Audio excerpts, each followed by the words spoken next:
Commissioner Holzhausen. Here. Commissioner Howard. Here. Commissioner Garber. Here. Commissioner Marks is excused. Is he? Said he may be a few minutes late, but he was planning on being here. Then yes. Okay, and Commissioner Plowman. Yep. And Chairman Broder. Here. All right, I'll need a motion to approve our agenda. I'll make that motion, Mr. Chairman. Second. I have a motion with support. Any discussion on the agenda? Hearing none. All in favor of approving today's agenda signify by saying aye. Aye. Opposed? Agenda is approved. At this time we have time for public comment, up to 3 minutes. I don't have any slips up here. If there's anybody who wanted to come forward, seeing no one coming up, we will move on to our agenda item, which is the coordinator recruitment discussion. And Frank Walsh is here from Walsh Consulting, to Say, Frank, I think this is you. Okay, you want me right here? Please. Okay. Good afternoon. I will tell you, I work in a lot of communities, and that's the loudest and proudest Pledge of Allegiance I hear. So it's great. Thank Enjoy you. that. So the next step in the process is to get this coordinator search kicked off.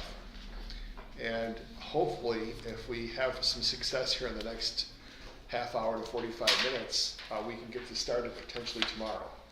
What I'm trying to do is get the process started because it's a 4-week process just to recruit. I'd like to get this kicked off and get it ahead of Thanksgiving. And so we don't lose that whole holiday time. So if we got the process, and all we're doing today is getting information to put together a 3-paragraph ad. So I really don't need this, I just need this to put together a 3-paragraph ad. That ad will go in tomorrow, it'll be written tonight, it'll go in the MAC, the Michigan County Association of Counties website, it'll go on the MML and then a lot of social media. And that's a 4-week process. The deadline would be October 28th.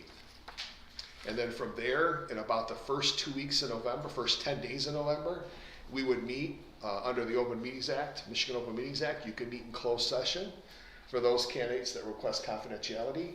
And you would meet in closed session and you would choose your top 3 or 4 candidates that you want to interview. You'd set a date and we'd be interviewing before Thanksgiving. That's kind of the plan. If everything works out smoothly, that's where we would go. So, any questions about, before we dive into this, any questions about the process, timelines, anything like that? So I have a question about the interviews. Do they all happen in closed session? No. Once, it's a good question, and one that always gets asked, and I should cover that. Once you come out of closed session, you identify by number, because every candidate has a number. I number them as they come in.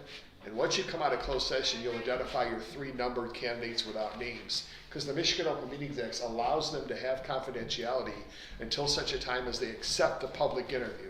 Once they accept the public interview in writing to me, then that list is then turned over to the county, and then everything after that is public. The entire process, after you walk out of closed session, must be done in public. Even your deliberations on who you want to hire has to be done in public. Part of it is they can request confidentiality in their application. Right. And our candidates will, because otherwise you won't be able to go into closed session and review them. So every candidate that comes to you will have requested confidentiality. If they don't, then we have to leave closed session and come out and talk about their application in public. And How do we keep confidentiality of their name we can keep confidential, but and then discuss it in open session? I'm not sure I'm following this. What parts are going to be confidential where we can't discuss it in open session? so when I show up, let's say November 7th is our night to go through the candidates, right? And you haven't seen anything yet. I show up on November 7th and I have a candidate booklet for you. You go into closed session, you go through the whole booklet, you pick out, I might bring 6 or 7, depends upon the response, there might only be 5. And you go through those 5, you say, here's the best 3. You come to an agreement on how you want to interview. You then leave closed session, come out, and you say, we're going to interview number 2, 9, and 12. That's all you do. And then I go back and email and talk to 2, 9, and 12, and they come back and agree. Once they agree, then I send the 2, 9, and 12 resumes back to you. and all their materials, redacted of course. I don't, email addresses and phone numbers and references get redacted, but then I give it back to you and then everything's public. So there's a point where it loses all its confidentiality and becomes public. And that happens once they accept the interview. But until then, and the other thing too is if somebody applies and you don't interview them, and you have a conversation with somebody about, yeah, Jane applied, but you know, Jane, well, you are violating the Open Meetings Act because Jane requested confidentiality. Jane didn't get an interview. You chose not to interview her. You shouldn't be talking about Jane to anyone. You should protect Jane's name because she wasn't selected and she is entitled to confidentiality forever if we're following the Michigan Open Meetings Act. Does that answer your question? It does. I'm Okay. just trying to think about how that works. So we will know nothing about the candidates until you bring us, say, a list, Mhm. and that same day we have to go through it and decide. There's no mulling over it for days, none of that. We're gonna have to make that decision quickly amongst ourselves, so we can probably expect a long meeting that day. You know, Let's start earlier. you would think that, but I can tell you the average time to go through them is about an hour. Oh, all right. Yeah, it really goes much quicker than you would think. And I know it sounds like I get that question every time, like, wow, 2 or 3 hours. Not really. It goes much quicker because you quickly identify, you look at titles, you look at where they've been, how long they've been, and it comes crystal clear pretty much on who to interview. I just remember years ago in superintendent search, some of them were this thick for a new superintendent. It was daunting. Yeah, we don't allow candidates to submit supplemental materials because then it does get like this.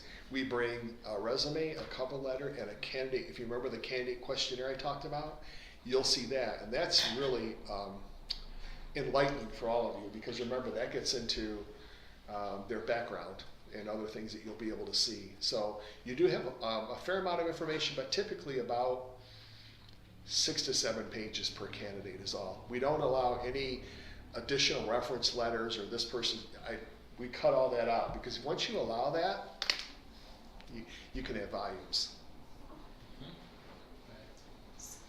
I have questions, probably a little further down the road, but as far as the interviews go, I'm assuming you'll prepare a list of questions that we ask the same questions of all the candidates, correct? And absolutely correct. I will come up with a list. If you want to submit ideas to me, we put them in, but I'll submit a list and they'll all be identified. The chairman always starts with the first question.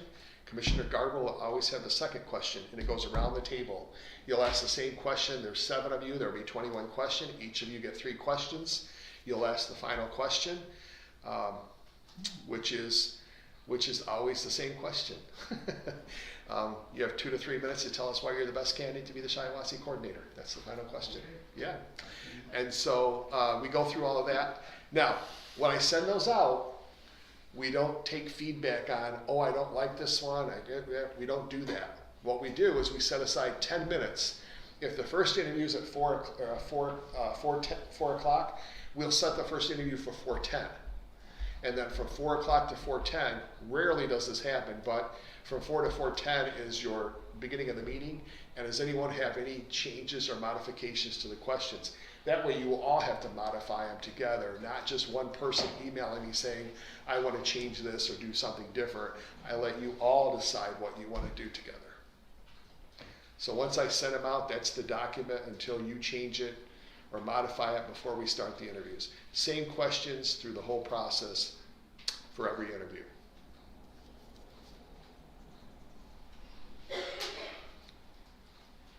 You want to get started on this? Please. Okay. So the first question, when you look at, are you willing to accept, do the candidates that you interview have to have been a municipal manager? Is that going to be a requirement that they have been a manager before? Are you willing to look at other careers, other people in different professions, that sort of thing? Is it going to be a requirement or a preference for having manager experience? You mean county coordinator experience or just management in general? Like municipal manager, so they have to have been a township manager, a city manager, or a county manager. Is that a prerequisite? It'll very much limit your pool I would say no. I'd say no. Yeah, no. No, I would say that, managerial situation, they have multiple employees and multiple supervisors. They may not have been the boss or considered, but they understand chain of command, understands people's roles. Certainly, we don't want somebody that's going to try to do it all. That just leads to a lot of trouble. Okay. Yeah. So they don't have to have previous experience as a municipal manager, but management experience in whatever role they have would be. Very difficult to hire anybody that's never, I mean, at least started, Yeah. and worked their way up, or worked in a situation where they learned the ropes real well, and it can apply to this sort of a occupation, yes. I mean, could we say something like public service administration preferred? So that if somebody has been a superintendent of schools or a hospital administrator, like different than an industrial sector, not required, but just preferred, that you would have public sector experience of some sort. That's our own thing to do when we get the candidate down low, what we want. Right, We then don't we want to can- specify it, I don't think. When we get a person that we like, we want to know if he's had those or not. That's not necessary.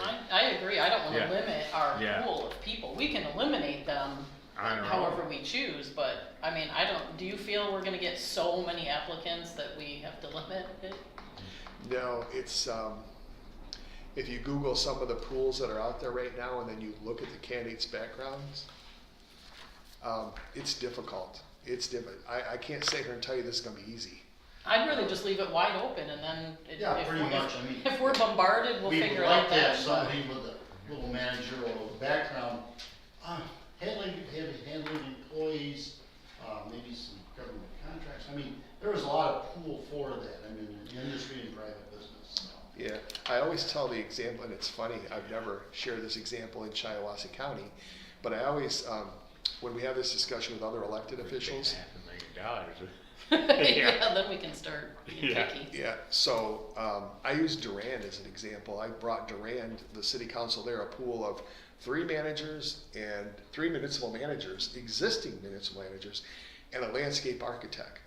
And I went into this thinking this landscape architect, and I think people were kind of laughing at me, like, why are you bringing us a landscape architect?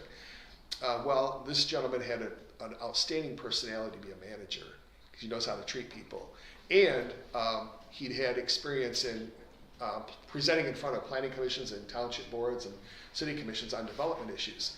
And the city council decided to go with, they didn't choose the 3 managers, they chose this person who, if they had these prerequisites, would have never gotten in the pool. And he's been there a year and a half, maybe now, and just doing really, really well. So I share that with you. Is I that the always new share- guy over to Durand? Oh, Yeah. I like him. So. Cameron? Yeah. Yeah. He Cameron, would have, yeah. if you'd have had, and I I share don't- that yeah. because if you'd have had tight guidelines, you would have never have seen Cameron in front of the council, so. If I may share, my answer to that question was whatever we can get for the money we can pay. So we have to be realistic. I don't have any way of knowing that. Okay. So obviously, I want experience would be better, Yeah, and a whole lot of things would be better, but we have to, I suspect we have to keep it open so we can find a competent person who can pick up skills that they don't come in with. There's nothing wrong with that. Yeah, Cameron, he's real young. How old is he? Or can you say? I don't 18, know. isn't he? He's in his 30s, I don't know Yeah. off the top of my head. can Because we he was jump, down to Durand Senior Citizens, we talked and visited with him. can we jump to salary? Can we jump to salary then? What, cause I'll need to know that tonight to put into the Then we recruitment. should do that. Do you have something in mind, or would you like my, Tell us what we need to pay. at a minimum, 100 to 110? I suspected as much. Does that shock anybody? Are we talking about a full-time? Of course. Yeah. But you aren't, are you full-time? You are. It's not shocking, but I think we really, Greg, you're the master of doom and gloom up here for finances. I mean, we have to be realistic on how sustainable you know, we've given out a lot of increases, we got COLA in the next, and we're at 19.4 million this year on salaries. Does anybody have any idea what we're gonna be next year? Here'd be my argument on this, especially when you're hiring a chief executive. I used to work for a company, and on a really, really good year, our CEO made $17 million. It was secret, but it leaked out because you have to make it public in Kansas or something, so we all knew what the CEO made. And the CEO, because of his extreme competence, our funds under management went from about 150 billion to about 250 billion dollars. Now, the company might have been able to save a few $1 million with someone else, but what would have happened? My point being that for $10,000, $20,000, it's not a nothing amount of money, but considering, especially given the history of the county and some of the things I've heard from you all, the damage that a bad coordinator can do, the chances, can't guarantee we pay more, but the chances we get a good person are better if we're willing to pay more money. So if I can, the addition of between 7 and 17,000 would be the change, because I make 93. So the difference between that is negligible in a budget of 75 million. And I think that you need to spend that. The other part is Larry and myself will be bringing you a proposal next month about wage studies. And just in the discussion with Mark Notley, he reviewed some of what the commissioner or other county administrators make in his discussion with us. So mine, if you boil it down, that's $45.05 an hour. And then the next lowest one was 60. Then the next lowest one was 75, and a lot of them were in the $75 an hour category. And then the next one was 100. And I'm not disagreeing with you, Greg. I wish we could pay more, but it's not just the coordinator. There's gonna be a ripple effect. There- Other county department heads, for God's sake, elected officials. I mean, that same argument that you're using to get good people isn't just the coordinator or the damage of bad coordinator, the damage of bad public health director. I mean, it's. I would argue that more than almost anyone else, a bad coordinator can damage our county. Or no coordinator. Because of the financial piece, I think that's The huge. financial piece, the human relations piece, the budgeting, the finance, the union negotiations, it can be a disaster. And the skill set that you either have to bring or have to develop is very much in demand. And I would propose that we said, we don't worry about the 10,000 out. Let's go with at least the 110, because it sounds like some of these, we're gonna be competing with people who pay 200. Now we can't pay 200. If we pay 110, Bob is gonna stay, so we'd be all right. No, forget No, I don't think I'll that- throw an extra $20 Good myself. one, Gary. Well, Frank, what I think we should come to is basically, Trying to tip your arms. we're amenable to negotiation. I mean, if we set our base 100 to 110, I mean, I've seen this, and that we might get 3 or 4 that maybe we like or don't like, but somebody says, no reason not, I'm really good, but I gotta have 120.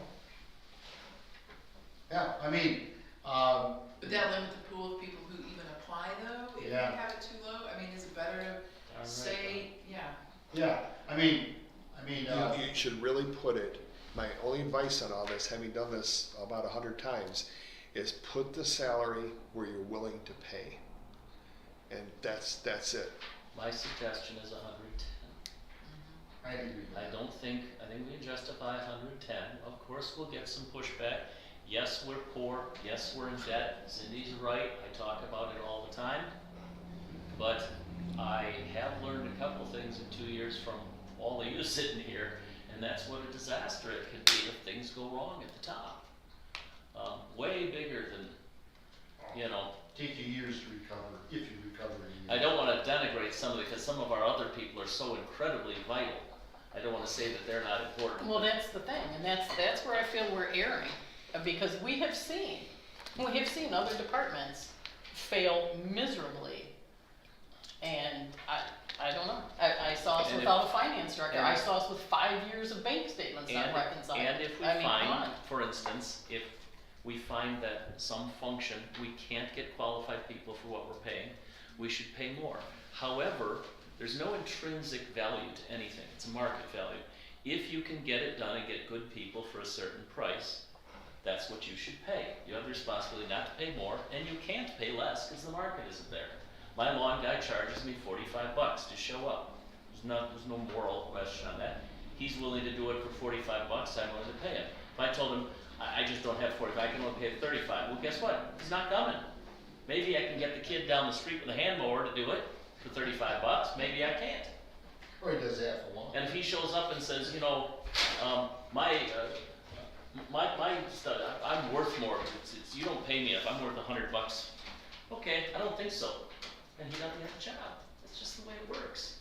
So I just have the feeling, Frank, we're hearing from our professional here that we're not gonna get anybody unless we pony up a few more bucks.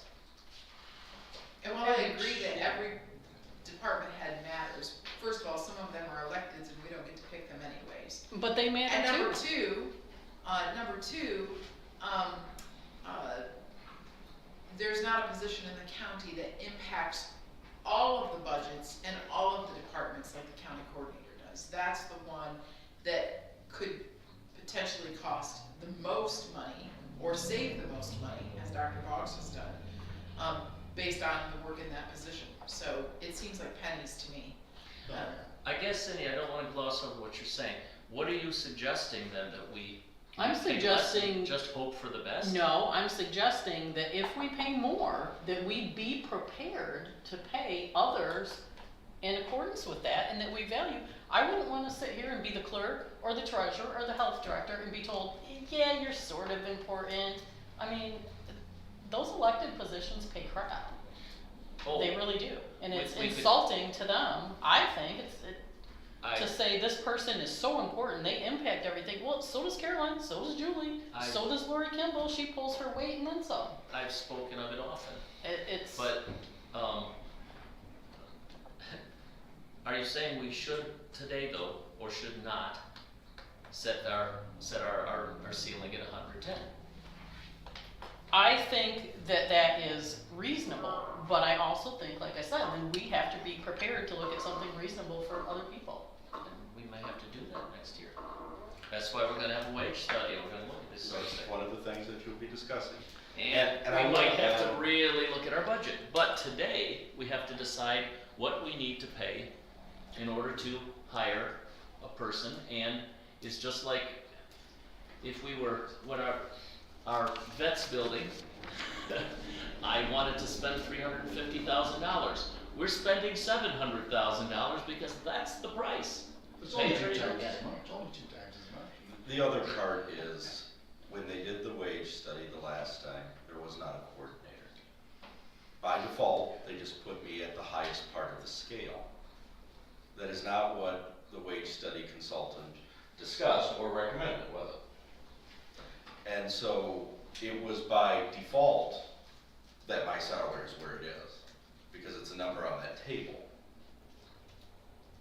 But that's not what the guy had recommended at all, there just wasn't one when the study was adopted 5 years ago. Well, I would say, Frank, if you say that we're between 100 and 110, but you've had a couple good applicants that might be more, I'd still be interested. I mean, I think we have to be flexible. Yeah. Shall we, are we in general consensus, we're gonna go with a generalized 110 number? 110. are we voting on that, or? Yeah, we I should. think just go in general consensus, we're not making motions or voting, I think we're just Yes, trying get to this get a ball feeling rolling. for it, and Yeah. Well, I it mean, Am I takes wrong us like about a that? minute to do a roll call or a motion, but I don't know, I mean, I think the wage study is off the rails. I mean, if you've ever looked at it, Greg, I have, we're off the map on all of it, so. I don't think we're doing votes tonight, are we?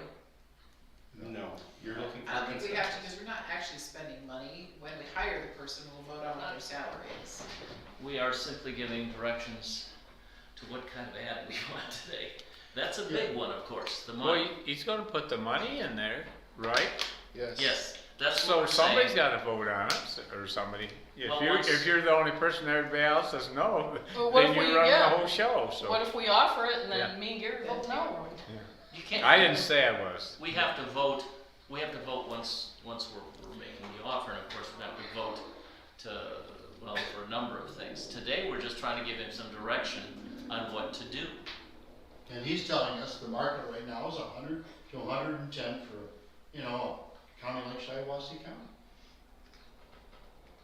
I'm just assuming we'll have a better chance of getting decent candidates than if we offer 90 and get nobody, or 100, and maybe for 10,000 extra, we're gonna, and of course, by that argument, you say, well, why do we pay 120? Well, I don't know, it's guesswork, who knows? I don't know, this gentleman has told us we should hit that.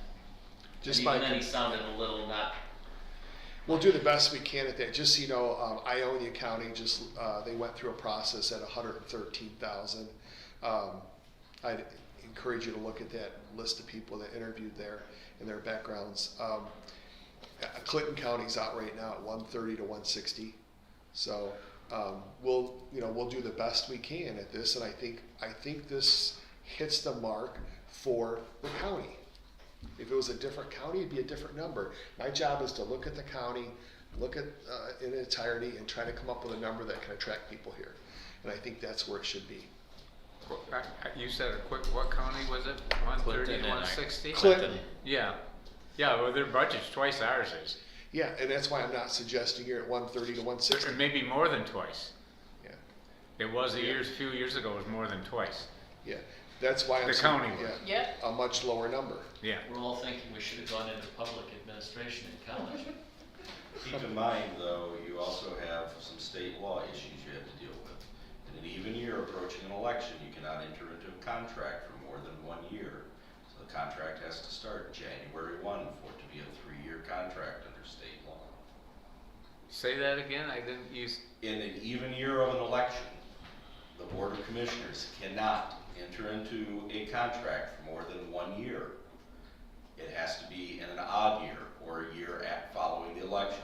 So beginning in January 1 of 2023, you can enter into a 1 to 3 year contract, maximum of 3.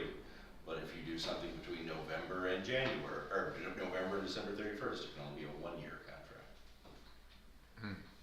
That's right. Are we ready to move on to the next subject? Yeah. Education. Are you going to require or prefer a bachelor's degree, or do we not talk about education? Don't talk. Okay. I can't imagine for that amount, we're not either gonna get somebody with a lot of experience or at least a diploma. I think if somebody comes with a high school education, no experience, for a $110,000 job, it will not be one of the top 3 candidates. Does anybody disagree with No, that one? I think we cast it wide. Yeah, Leave yeah, it. just- there's no point in Okay. asking about the education. Okay. Top 4 areas. When I list this ad, again, it's only 3 paragraphs, so I don't have a lot of, Yeah. but what are the top 2, experience-wise? What's important to Shiawassee that we put in here that you want them to have experience in this area? I've got mine, but anybody else wanna go first? No, I will. Budget and financing, and also human resources is a big deal. Even though we have staff that handles that, but our county administrator is so involved with human resources. Union negotiations that would be my 3rd one. And, you got a little bit of economic development, we do a little bit of public works and parks and rec, but I mean, you gotta have a background in dollars. Or they've worked somewhere where they've learned what a union contract is, how it's done, dollar amounts, cents per hour, the wage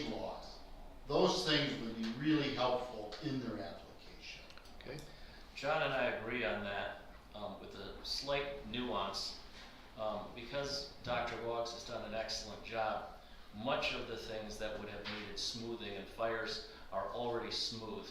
It goes, I think, without saying that we want our budgeting and finances to keep going.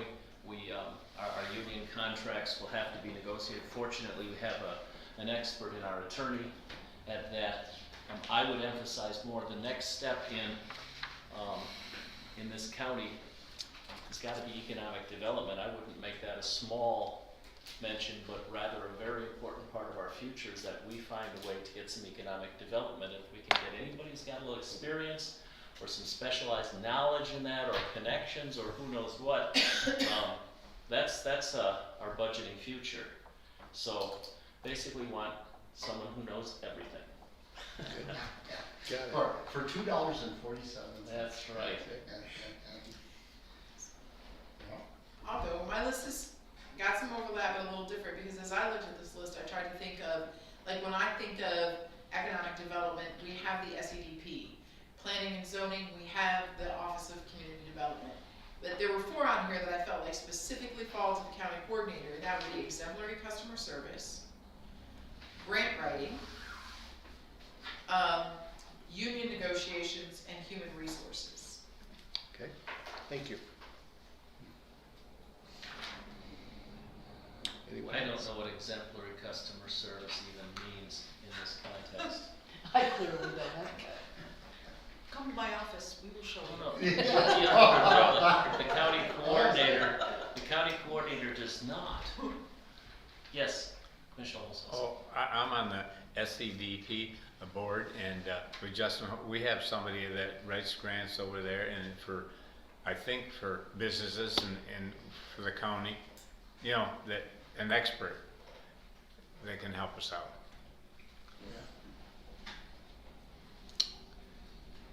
Well, there will be, the reason customer service is on there is there will be a That's their question. job. There will be a question on the interviews about providing customer service, because it does start at the top. If you get someone who doesn't understand how important that is, it trickles down to everybody else. So the customer service is a point of the interviews as well. Anybody else on that? I've got a list. My 4 overlap the rest of the commissioners, so. Yeah, I think we have to hit human resources. We are, at point 240 full-time people approximately, and we have no customer or no human relations person. Yeah, that was on. Yeah, we need a babysitter, so. So 200. Well, I think we're putting ourselves in a little bit of a legal bind. I have several departments that I have spoken to people confidentially about, and it makes me uncomfortable, because if something happens and they don't have an HR person to go to, I don't know. I don't like it. I think it's a gap we need to Really do our quick best to comment. fill. I agree with Cindy, that might be something that, we had a lot of, I shouldn't say holes to fill, but we needed to really revamp our office structure. And of course, Brian has really helped us with all that. That would be something that in the next 2 years, that maybe that's another one of those things that's gotta be worked out. Okay. 240 full-time employees, and what's your total budget? 75 million with all special revenue accounts. Okay. It's about an 18.5 general fund, but Thank you. We're over 19 now. it might be over 19. 19, 18.5. 19, something. We're over that just in wages though, before we even, But a lot of those wages come from the special revenue but line still, items. it's They're a, not one for one. right, but it's a big number. It's a really big number, and I think we gotta keep an eye on it. Yeah, that'll be part of the ad. Your budget, your full-time employees always goes into the ad. Okay, got number 3. When you think about the characteristics of the person that you're looking for, what couple things jump out to you? Like, we've got to have this in this person. We want this person to be like, what jumps out to you in characteristics? I mean, personal? Yeah, what kind of person are you looking for? A leader. Big, number 1. A good That's communicator. what we're looking for. I'm Good sorry, looking. those are just, to me, a leader, a We're gonna keep our communicator. mouth shut. Everybody calls themselves that. Find me some person running for any office or wanting any position who doesn't declare themselves a leader. But Why waste the ink? because they have to, because, well, one of the things I can tell you, and some of the people who apply, who I know, I can tell you whether they're a leader or not. And the other thing is again, it goes back to the interview. One of the questions is, be specific and tell us about a time where you've been stepped up and be a leader way beyond the norm. So I thought we were looking today what we want to put down in ink in the ad, and we have a limited space. we do, but I've written a lot of these, and these areas fit into the If ad. everybody likes leader's good then. Yeah. Let's say he will be sorting through these applications based on the things that, beyond just the ad that he's placing. He's then going to get these applicants, and then he's going to analyze the applicants against the things that you have said. Therefore, if you're looking for someone who is a leader and what you define as a leader, he's gonna be looking for that in what he knows of them. Alright, I'm good with it then. I think a lot of it just goes without saying. I mean, clearly we don't want a loser bum, so obviously we're gonna It's want in the some of rule. these things. I mean, Good maturity, maturity in handling individuals. I think the ability to be objective. See, another thing I do is I take these, and this helps develop some of the interview questions as well. If it doesn't get into the ad, it will help develop some of the questions later on. The ability to talk to different departments. Yeah. I mean, could you go from the register of deeds to the sheriff to the clerk to us, all with different opposing viewpoints sometimes, or different goals, right? The sheriff wants 1 million deputies out there. We have the budget to consider. Yeah. To me, I've You know. never been a county administrator, but it seems to be the number one trait that you have to be a county administrator is you have to be, because you're not going to tell the clerk and the treasurer and the sheriff and the registries what to do. You've Exactly. got to be very personable and be able to coalesce people. Diplomatic. Yep. Okay. What are the? If I Yeah, may it's go not against the customer grain service, on Yeah. this discussion a Yeah. little bit, I You don't, certainly can, Mr. Chairman. not too agreeable. You get somebody in this position who is too agreeable and wants to please everybody and so on, they're gonna get run down, like they're standing in the middle of the road. Also, I think one, that's leadership, though. Yeah, To me, but- that's what leadership is. Certainly an overlap. one quality that I've seen that's paramount, this is all, it takes all of this in, they work for the Board of Commissioners. They don't work for, some other entity, or they favor another entity over us. You see, that too agreeable is a great point because now there will be a question that shows up. Tell us about a time where somebody wanted and you had to say no, be specific. It all comes together in the end. All right, I've got enough on that. Let's talk about the top challenges that face the county. What are the top 3 or 4 issues that you have that this person in the first 9 to 12 months is going to have to deal with? Budget and finances. 24 budget, which could be a harbinger of what the economy really is happening. which is gonna be the same thing anywhere. Yeah. It's Employee retention, economic development. same thing. I mean, I think you're gonna see that in counties. And economic development, I think, might be short-term but long-term as well. Yes. The short-term challenge is going to be the courthouse and revamping that and the movement of people. We got that down. But the coordinator's gonna be the one, they're gonna be the point person. Oh, yes, indeed. That project is slated to start sometime in March or April. And that's your, $6.5 million courthouse renovation. thank By you. the way, Courthouse interestingly, will that close. would be an attractive element for a county It coordinator. would, To it have could be that a kind of feather in your hat. experience October. Okay, March, Helping manage October. such a major A project. feather in your hat, for I sure. mean, imagine if you plan to stay just a few years, to be able to say that you managed this massive renovation. Especially if you got to come in after the heavy lifting was done, that can be a real plus. And that goes with multiple departments. You're gonna get intimate with everybody, moving people around. moving the judge and the clerk and the treasurer and the register of deeds and the surveyor.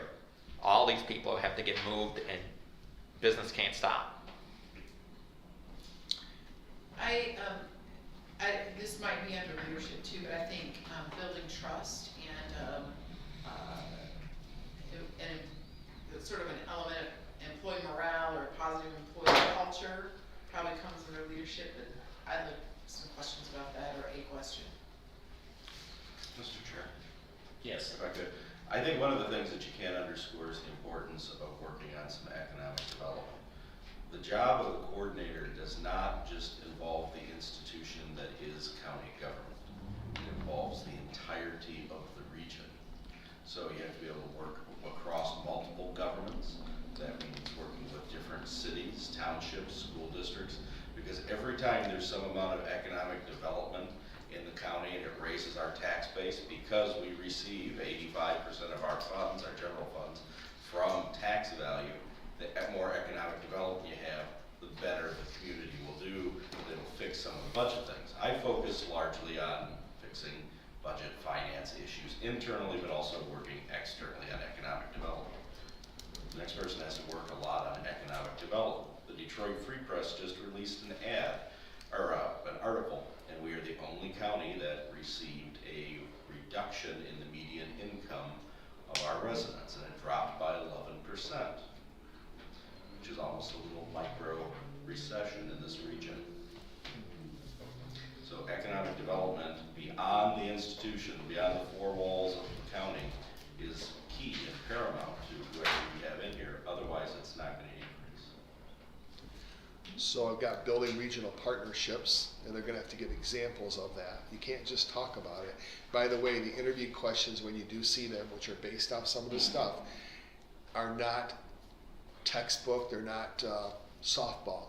The interview questions are a challenge, and they're set up to. Will the candidates know the questions before they're asked? No, All right. yep. Only you. And you'll have them about 3 or 4 days before the interview, just so you can look them over. I have everything I need to write the ad tonight, unless there's anything else that you want, information that I'm missing that you want to provide to me. Will you send us a copy of the ad after you've written it? Or can you send it to Dr. Boggs? Yeah, and actually, you can just pull up, if you want to. Go just to the map. Go to the MML, Yeah. go to the MML.org, www.mml.org, and it'll be on there tomorrow morning by 9 o'clock. Is there anything else I need to know before I get started? Anything? Remember, you'll get a week update from me every Friday. It'll go to Dr. Boggs, and then he'll provide it to all of you every Friday, so you'll know how many applicants we received, how it's looking, what the challenges are, what we're seeing. I have one question for you. Sure. And I thought about this earlier, I forgot to ask it. Okay, many times you're gonna get an applicant, and let's say that we decide on one that's within an hour of here, which takes them to the region for this area. What has been the success of maybe that person moving here and becoming involved? I mean, if we hire somebody, local, that handles that situation, or if somebody lives in Genesee across the county line and we hire them, they're pretty close. But how is that? Is that a realistic barometer of asking that question today? Yeah, so it's a good discussion to have. It's not a question we can ask during an interview. We can't talk about residency at all. Residency requirements have been outlawed. But being that you're an accountant, right now I'm seeing about 30% of the candidates moving into the community that they manage. However, it's higher with counties because you have a much larger geographical area for them to move into. There's a lot of choices of the towns they can move into and that sort of thing. I would say, like for instance, I live in Meridian Township and our police chief lives in Shiawassee County. So I would say there's about a 50-50 chance, but I would venture to say there's more of a 50% chance that the person who gets this job is already in Shiawassee County because of the market that's out there. the market's really tough right now. People aren't moving. COVID has changed a lot of things for people. We've had 2 years of COVID with kids in school, and now we finally get a regular school academic year, which just started a few weeks ago. And now we're going to up and move. A lot of parents are saying, nope, not doing that. It's a strange recruitment world. You've got to turn over a lot of rocks to find people right now. You got to do a lot of different things. Okay. Also, another one is age. I mean, we can't ask age, but I mean, are people with experience who maybe retired, are they coming back in the game? I mean, are they looking for full employment again after being retired a few years and they were really good, but now they're bored to death and they need something to do? You're seeing that more with military people. Military people are really getting into government. It's been a smooth transition. I can tell you 10 different communities in Michigan that have had someone retired in the military that have gone on to manage. The answer to your question directly is no. Okay, I mean, that's yeah. 5 years ago, yes. But now you're seeing people who retire want to be retired. They don't want to be retired and work. It's a phenomenon that has just taken place in the last 2 years. The number of retirees in this business, I can't talk about other than this, but I'm just not seeing them. I'm retired and I'm just not up to another job. That's what I'm seeing, That was my question, yeah. unfortunately. Yeah. Because sometimes in the past, sometimes we catch someone on the way up that's really good, or someone that's retired and then they want to get back in the business and they're 60, now they decide, well, you know what, I just soon work some more. Mm-hmm. And a lot of times those people are excellent. Yeah. Yeah. I would say there's more of it's not a 60 or 70 or 80% chance, but it's slightly a little bit more than 50 that the person you end up hiring will be someone in Shiawassee County. I'm not saying, well, they could be an employee already, but it would be someone who's in the county, who knows your government, that you may even know. I would agree with that. I don't see people coming here from other parts of the world, but yeah, I think it'll be here. Or just outside. I mean, there's also, a lot of people in the Lansing region that might look, hey, I only live 35 minutes from the county building. Easy commute, it's a great drive. Yeah. Also, too, I keep in mind, we have good working relationships with the counties around us, especially Genesee, Livingston. There's Saginaw, there's quite a connection. I mean, there's a really good discussion, feedback, and communication all the time. So. Sure, we train their employees. Yeah, that's right. Yeah, we're the training grounds for some of these. So. Maybe. But I mean, we do have good relations with our neighbors. Good. That isn't like we put a barrier and you can't get in. Yeah. So. Yes. May I say something? I just wanted to clarify. When I made the comment about elected officials, I agree that we don't pay our electeds enough. My point was, we don't select our elected officials. We don't have power over how well they do their job or not. That's up to the voters. And if they don't do a good job, we don't get to pick them. But this one, we do get to have leverage over who we choose. And so that was my only point, was not that I don't think that we should pay the elected officials more. Nobody in government gets paid what they're worth. But we do get to decide the quality of person that we hire for this, and we don't get to decide the quality when we have somebody who destroys a department. We don't get to pick them. This we get to pick. But we set their salary, and in effect, if I'm an outstanding finance person, do I want to run for a $60,000 a year job? Maybe not. So we do we set the bar pretty low, and we sitting up here set those salaries. And if we find, well, that's for another discussion for another day. I don't want to take up your time. Commissioners, regarding the agenda, is there any other question or general discussion on this? Hearing none, this meeting is adjourned. Thanks, Frank. Thank you. We're off and running.